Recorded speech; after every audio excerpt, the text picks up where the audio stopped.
Hebrews chapter 6, starting in verse 13, going through 20. And I'll just real quick, the recap from what we looked at before. Verses 9 through 12 can be summarized as you are not destined to failure. So let's go through and read this. Can I have somebody read these passage or verses? Shane, go ahead. What?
So now we've come full circle back to the order of Melchizedek. So the section, we went on a very long detour for the past numerous weeks. Here on the screen, I have a little bit of a breakdown that'll maybe help. Go to the right there. We started talking about Melchizedek way back in chapter 5. And then we went on this long detour where we start, well, I can't talk to you about that because you're too immature. And then he goes on to give them a warning about being immature. And then he says, but, still, there's probably, we have high hopes for you. You should continue on in ministry. And then he goes on to, from there, he goes on to talking about perseverance, which is what we're going to be talking about tonight. And the perseverance takes him back to the idea of God's oath. He's going to talk about God's oath to Abraham. And that segues all the way back to God's oath about Jesus being a priest in the order of Melchizedek forever. And so we have a full circle, and this is how he takes us back to his argument of Melchizedek.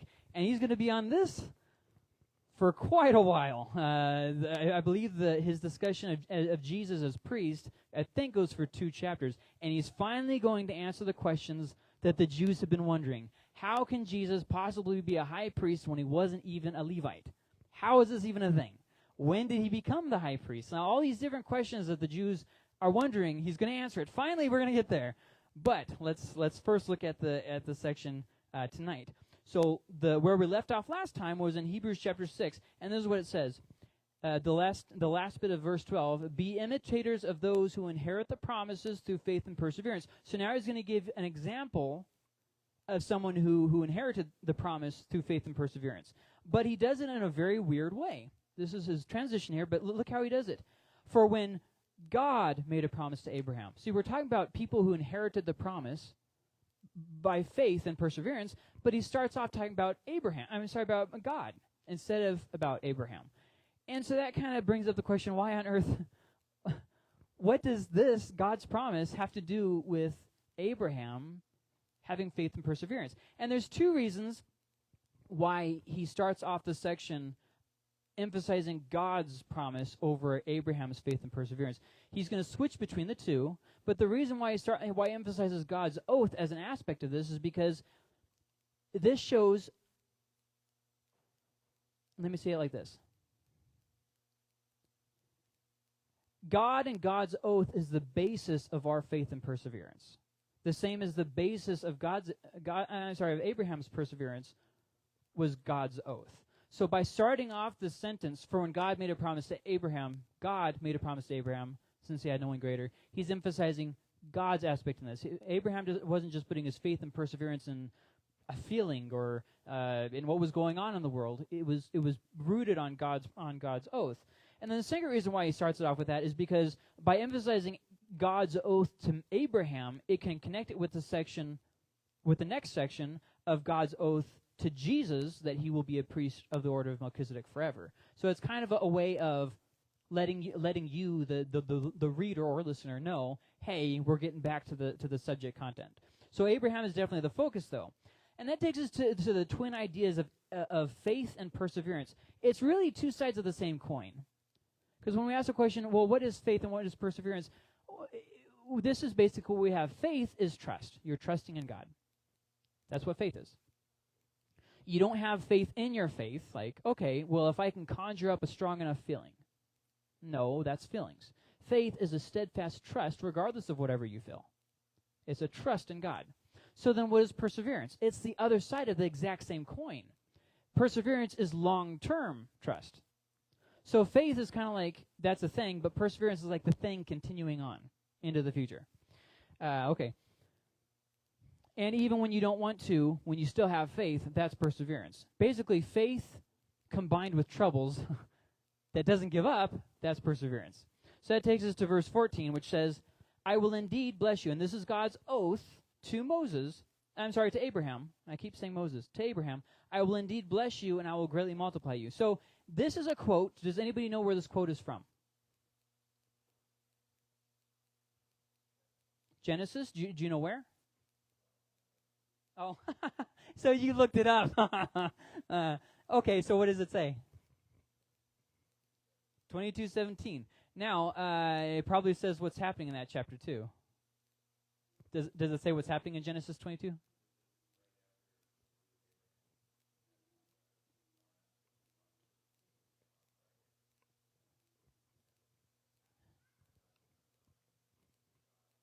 Yes.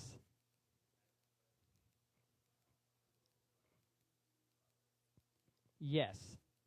Yes, it's Genesis 22 is where Abraham goes to offer up his son, and God stops him. And this is his response after Abraham has almost slaughtered his son, which I've been mad at my child, but maybe not that mad. Well, no, I'm just kidding. And so this is what God says to him, I will indeed bless you, and I will greatly multiply you. So here's the thing. When we think of Abraham's perseverance, what do most of you guys think about? If I say, hey, Abraham's perseverance, what's the first thing that comes to your mind?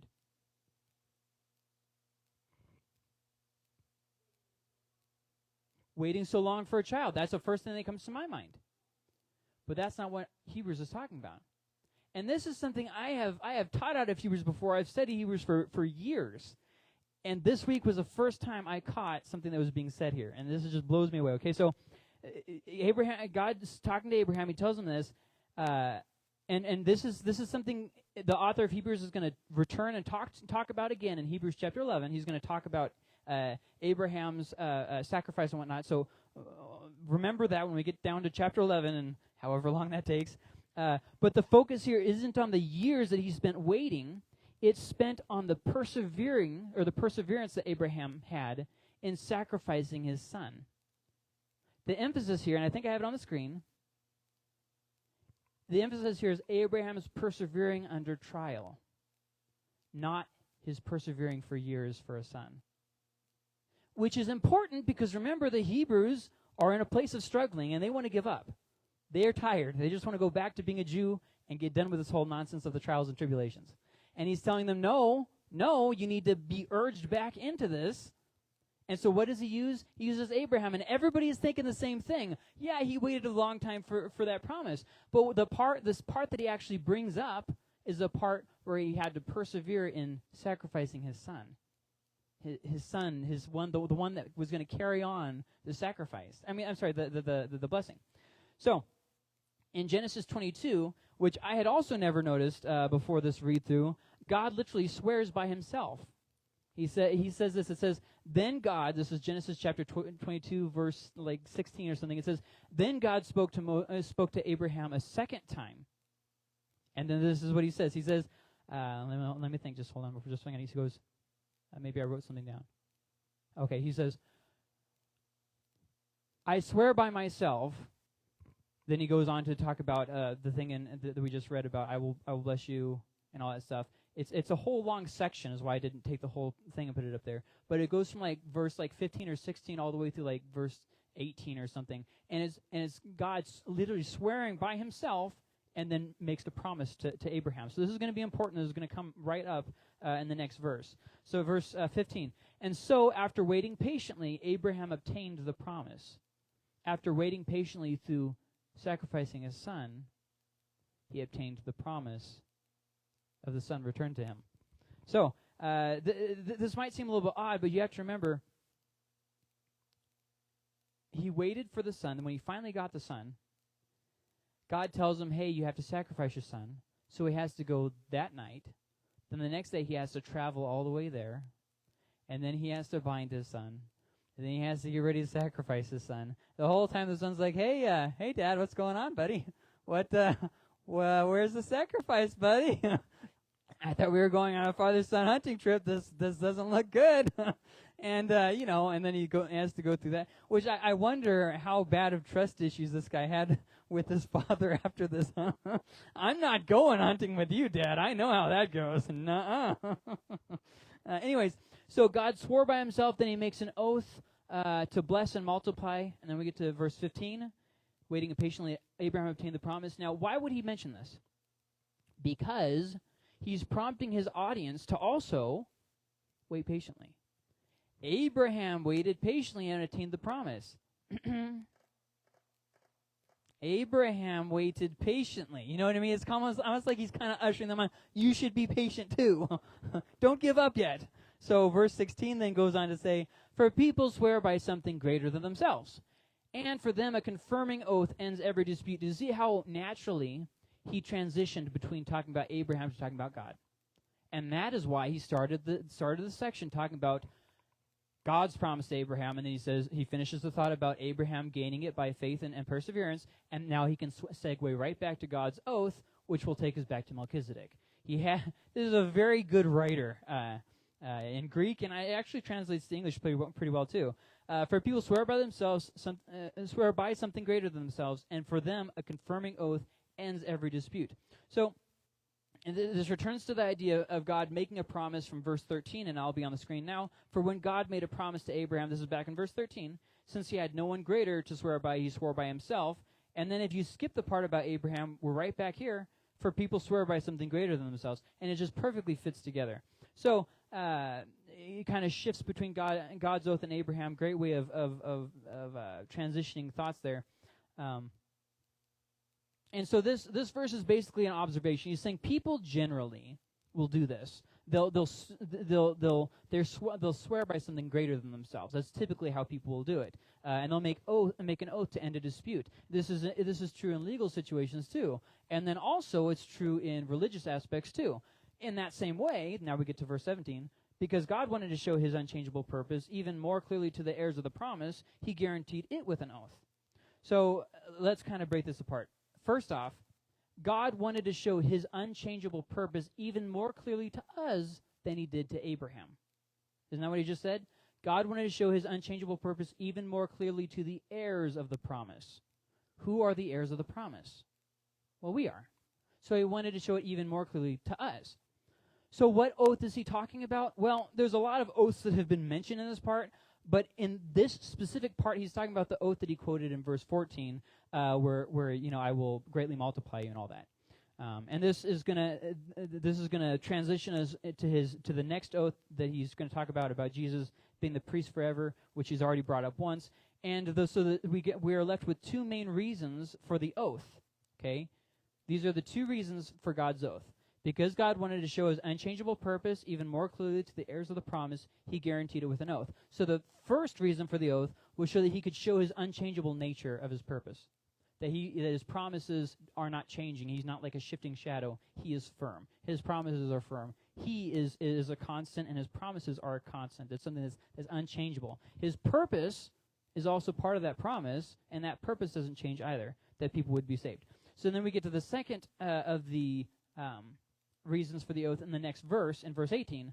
So that through two unchangeable things, and put a pin in that, I'll explain that in just a second, in which it is impossible for God to lie, we who have fled for refuge might have strong encouragement to seize the hope set before us. So the second reason for the oath is to encourage us who have, quote-unquote, fled for refuge, that we would have strong encouragement to seize the hope. Okay. So let's read verse 18 one more time. So that through two unchangeable things, in which it is impossible for God to lie, we who have fled for refuge might have strong encouragement to seize the hope set before us. So there are 5 possibles of what these two things are. It says, by these two things, which it is impossible for God to lie? Well, the first thing it could be is he's made two oaths before about Jesus being the priest and Jesus being the son. I don't think that's the right one because that's too far separated from the content that we're talking about now. The second option that it could be, and there's a series of doubles in this section, so that's why it's called doubles on the side there. The second possibility could be, it says that God addressed Abraham twice when he was sacrificing his son. I also don't think that those are the two unchangeable things, although God's word is unchangeable, because once again it just doesn't really seem to be reflected in the context here. The third thing it could be, God's oath to Abraham starts the section that we just started in chapter 6, verse 14, and then it also God's oath also ends the section in verse 20, where he's talking about Jesus as the priest. I also don't think that's either. This is the one I think it is. I think these are the two unchangeable things. He swore, and then he made an oath. I think those are the two unchangeable things. Because in verse, let me back up here. In verse 16 it says, "For people swear by something greater than themselves, and for them a confirming oath ends every dispute." And the passage that he just quoted from Genesis 22, God swears, "I swear by myself," and then he makes an oath, "I will greatly multiply you." So it seems to me like the two unchangeable things is that God swore and God made an oath. And it's impossible for God to lie. So now keep that in mind when we read through verse 18 again, so that through two unchangeable things, God swearing and making an oath, in which it is impossible for God to lie, we who have fled for refuge might have strong encouragement to seize the hope set before us. And then the last of the possibilities of what those two things could be, God's trustworthy oath and his unchangeable character, which you read a lot of commentaries that say that. It's God's trustworthy oath and his unchangeable character. Okay, those are just all the options that are there for you. You can kind of just totally fine with you disagreeing with me. Just want you to be aware of what options there are out there that people kind of go with. So then that takes us to to a question that I think we need to ask. How is it more sure for us than it was for Abraham? Because he just said in this verse here, in verse 18, not verse 18, verse 17, because God wanted to show his unchangeable purpose even more clearly to the heirs of the promise, us. So how is it even more clear to us than it was to Abraham? Well, let's kind of break this up. First off, I want to make this point. God made the promise then with us in mind now. This is extremely important. That's what that verse literally just said. When God was making the promise to Abraham, he had us in mind. It is very important. So I think that there are at least 5 things that we have as a greater surety, a greater clarity for us that wasn't granted to Abraham. The first thing, we have the full revelation. Abraham did not. So we can look back and say Jesus was revealed. Abraham had to look forward to what may or may not he didn't really know. The second thing, we have the benefit of looking back and looking through the great stories of the Bible and saying, hey, God has fulfilled all this. Abraham didn't. He didn't have a Bible, and he didn't have all these stories that have been passed down. He didn't live to see the judges, or live to see King David, or live to see the prophet Jeremiah. He didn't see that. All that he had was he was out minding his own business with his dad, and God says, hey, leave this place, leave your father's household, and move over there. Okay. And that's it. He had nothing but faith. Nothing but faith to stand on. We have the benefit of looking back. The third thing that I think gives us a greater reason for surety than than Abraham did, we have more promises than Abraham did. Abraham only receives like 4 promises throughout his 100 and however many years. We have the entire book of promises for us. The fourth thing, he did not know of God's work as we do. Like, for instance, we know that God isn't a liar because we see in his word where he says things and then he fulfills it. Abraham didn't have a sure promise that God wasn't a liar. I mean, when you look at the other gods of the time, he was kind of taking a big risk, as we see it, by following God. He didn't have something to lean back on. He didn't have a family of faith to lean back on. We, as Christians, we argue what we know. Abraham trusted what he didn't know.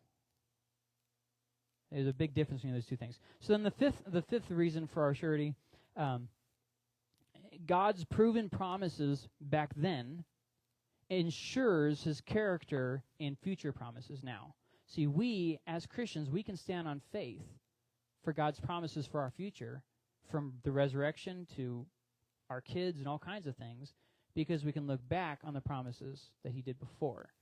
Abraham didn't have that. So when we read verses like verse 17 where it says, because God wanted to show his unchangeable purpose even more clearly to the heirs of the promise, those are at least five ways that he shows it even more clearly from that same promise that he gave to Abraham.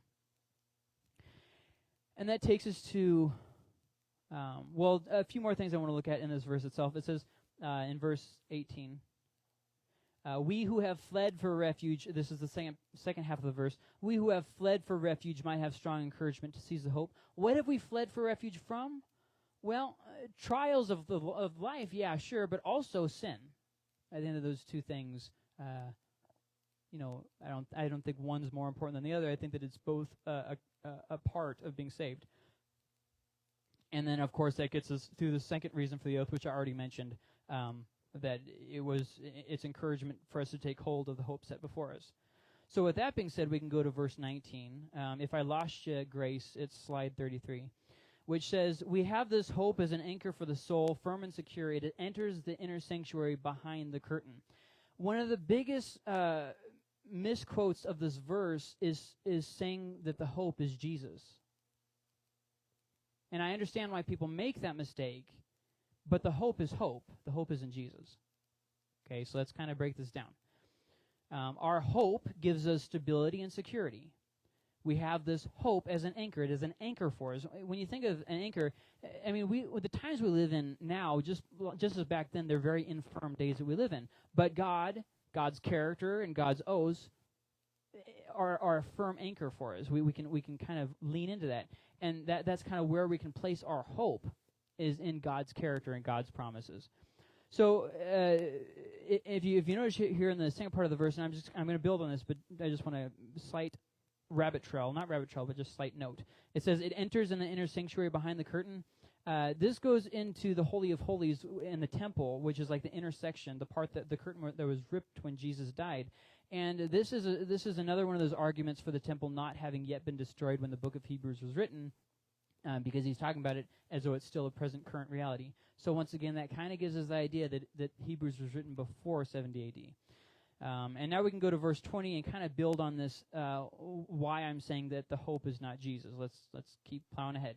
Jesus has entered there on our behalf as a forerunner because he has become a high priest forever according to the order of Melchizedek.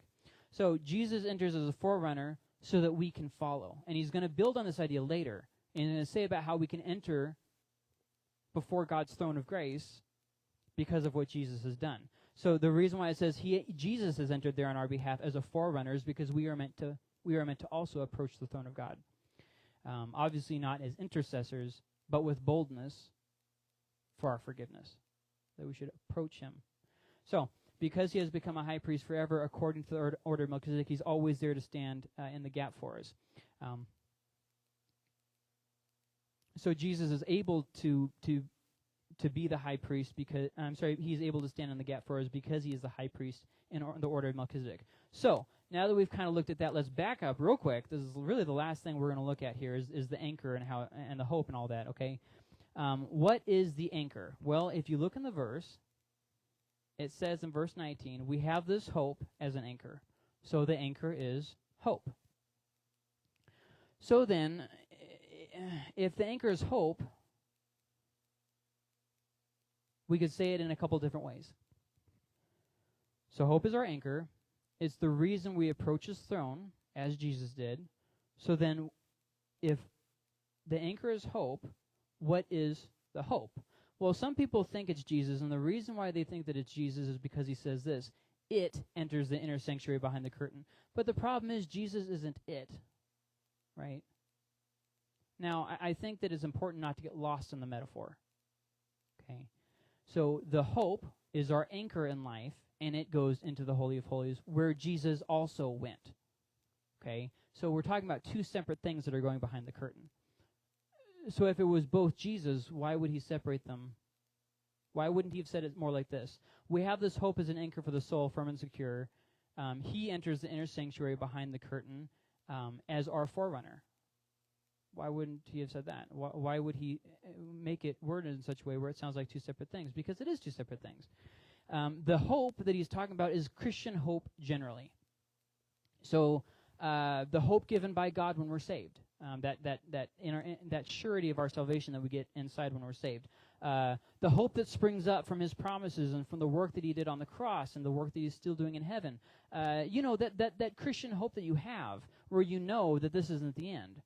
Our hope is based on realities. It's based on the past reality of the work that Jesus did on the cross, but also has done in our life in saving us. It's based on the present reality of what Jesus is doing in our hearts, but also what he's doing in heaven as our mediator. And it's both based on our future reality that what awaits us, heaven, and the resurrection, and these kinds of things. So our hope is based on reality.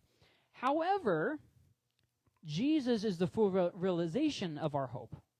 So you could say to seize the Christian hope is to seize Jesus. And in that way, the hope is Jesus. But the hope he's talking about is not Jesus. He's talking about the Christian hope that we have, which extends to Jesus and includes Jesus. Does that make sense? Kind of make sense? Now, read it through on your own. If you disagree with me, and once again, I'm okay with that. I'm not saying you have to see it my way. I'm just that's the way that it seems to be implying here. So we can summarize everything that we looked at tonight with a bit of a lengthy summary, and I was gonna shorten it, but I thought no, this really gets the point across. God's promises give us hope. That hope fuels our faith and turns it into perseverance as we're going through our trials.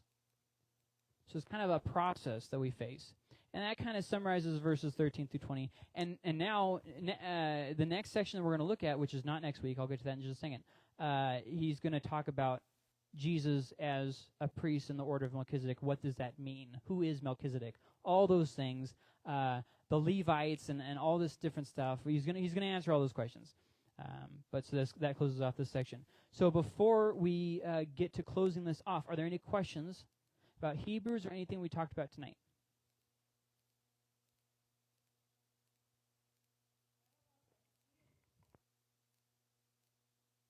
No, yeah, I think you perfectly hit the nail on the head of what I was trying to say, but I think that you might have said it just more succinctly than I did. I was trying so hard, but in the end, it didn't even matter. Yeah. Well, would you mind trying to say it again for the microphone for the live stream?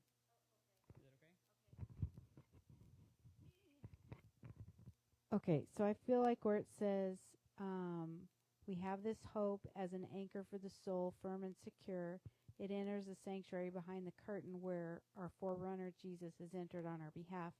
That the hope is leading us to where Jesus already is, and it's kind of like the push, and Jesus is already there waiting, and he's there on our behalf, and we're just entering in it.